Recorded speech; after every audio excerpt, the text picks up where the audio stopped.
Good morning, students. I will teach you the topic latent heat of chapter matter in our surroundings. Latent heat means hidden heat. Hidden means छिपा हुआ या उसको हम लोग गुप्त उष्मा भी कहते हैं. During the change of states of matter, such as solid into liquid state, liquid into gaseous state, the temperature remains constant. एक एक्सपेरिमेंट के द्वारा इसको हम लोग समझते हैं कि कैसे टेम्परेचर राइज नहीं करता है.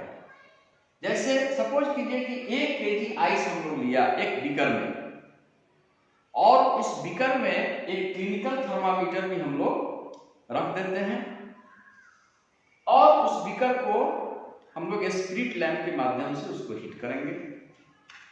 हीट करने के दौरान हम देखते हैं कि 0 डिग्री सेल्सियस, क्योंकि थर्मामीटर उसमें रखा हुआ है जो टेम्परेचर दिखाएगा, तो 0 डिग्री सेल्सियस, 0 डिग्री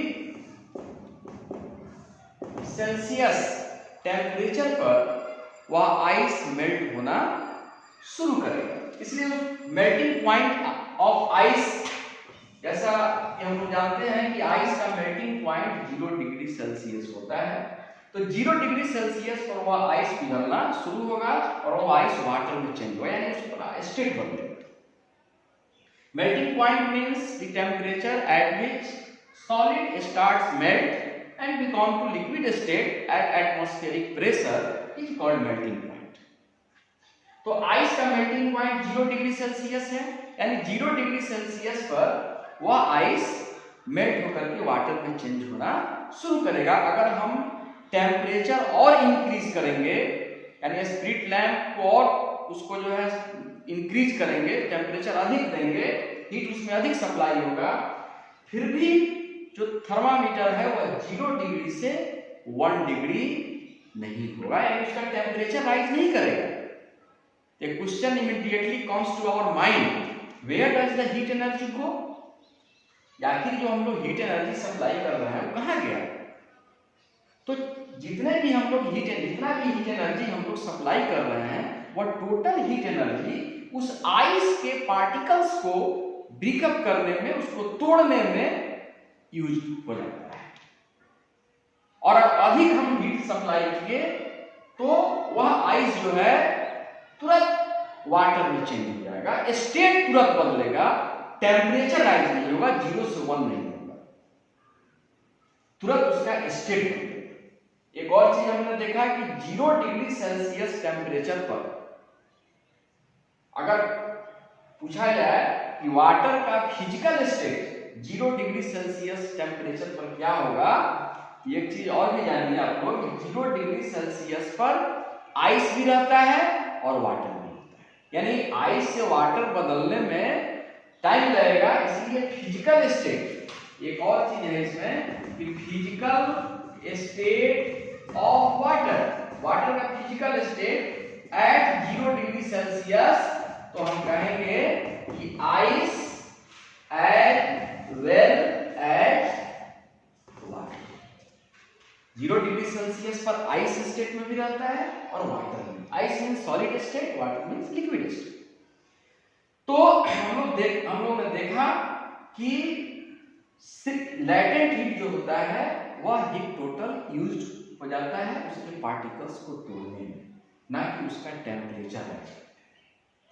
तो आइस का मेल्टिंग पॉइंट 0 डिग्री सेल्सियस ही दिखाएगा, उससे इंक्रीज नहीं करेगा. तो latent heat means the amount of heat energy required to change the state of matter के स्टेट बदलने में जितना एनर्जी हम लोग खर्च करते हैं, जितना एनर्जी हम लोग देते हैं, वही उसका लैटेंट हीट है. तो लैटेंट हीट का भी टाइप्स है. There are 2 types of latent heat. Number 1, latent heat of fusion. Fusion means the process in which solid change into liquid state. और सॉलिड से लिक्विड में बदलने के लिए जितना हम लोग हीट सप्लाई करेंगे वो उसका लैटेंट हीट होगा। तो latent heat of fusion means the amount of heat energy required to change 1 kg solid into liquid state at atmospheric pressure is called latent heat of fusion. यानी 1 kg solid को liquid में बदलने के लिए जितना हम लोग हीट सप्लाई करते हैं वह उसका latent heat of fusion.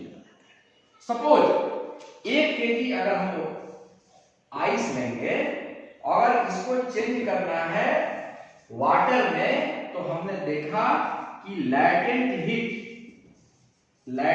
Heat of fusion of ice का वैल्यू आया 3.345 इंटू 10⁵ जूल पर केजी, क्योंकि हीट का यूनिट जूल होता है। और 1 kg सॉलिड को लेना है, तो 1 kg आइस को हम चेंज करेंगे वाटर में, तो हम कितना हीट सप्लाई करेंगे, इसका वैल्यू है 3.345 इंटू 10⁵ जूल। सिमिलरली अगर वाटर को यानी लिक्विड को अगर हम गैसियस स्टेट में चेंज करते हैं तो उसको कहेंगे latent heat of vaporisation. Vaporization means the process in which liquid change into gaseous state. Latent heat of vaporization, इसको बॉइलिंग लिक्विड बोलते हैं।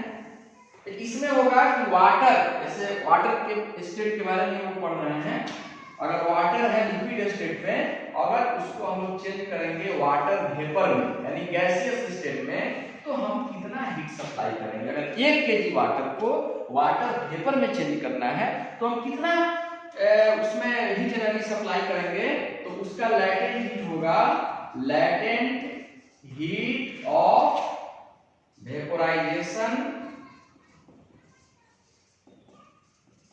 Of water is 22.5 into 10⁵ joule per KG. Latent heat of vaporisation means, अब समझ में बात आ गई कि the amount of heat energy required to change 1 kg liquid into gaseous state at atmospheric pressure is called latent heat of vaporisation. यानी 1 kg liquid को vapour में बदलने के लिए जितना हम हीट सप्लाई करते हैं वो उसका लैटेंट हीट ऑफ वेपोराइजेशन कहलाता है। सपोज 1 kg वाटर अगर हम लेते हैं और उसको वाटर वेपर में चेंज करना है, तो हम 22.5 इंटू 10⁵ जूल हीट अगर उसमें सप्लाई करेंगे तो वह टोटल वाटर वेपर में चेंज हो जाएगा। वाटर में भी वैसे ही हम देख सकते हैं कि एक बीकर में वाटर लेकर के हीट करेंगे और उसमें भी थर्मामीटर डाल करके हम देखेंगे, तो 100 डिग्री सेल्सियस पर, क्योंकि वाटर का बॉइलिंग पॉइंट ऑफ वाटर का बॉइलिंग पॉइंट 100 डिग्री सेल्सियस होता है, ये हम पहले से भी पढ़े हुए हैं। 100 डिग्री सेल्सियस पर वाटर, जैसे ही 100 डिग्री सेल्सियस दिखाएगा थर्मामीटर, तो वाटर बॉयल होना शुरू होगा। अगर उसमें हीट अधिक सप्लाई करें फिर भी वह 100 से 101 नहीं होगा। अगर उसमें अधिक हीट सप्लाई करेंगे तो वह रैपिडली माने तेजी से वह वाटर वेपर में चेंज हो जाएगा, ना कि उसका टेम्परेचर राइज होगा। जितने भी अधिक हम हीट सप्लाई करेंगे उतना ही उस वाटर के पार्टिकल्स को ब्रेक करके और उसके स्टेट को यानी वाटर वेपर में चेंज कर देगा। तो इस चीज से तो हम लोग समझ में बिल्कुल आ गया कि लैटेंट हीट से टेम्परेचर राइज नहीं करता है, सिर्फ स्टेट बदलता है।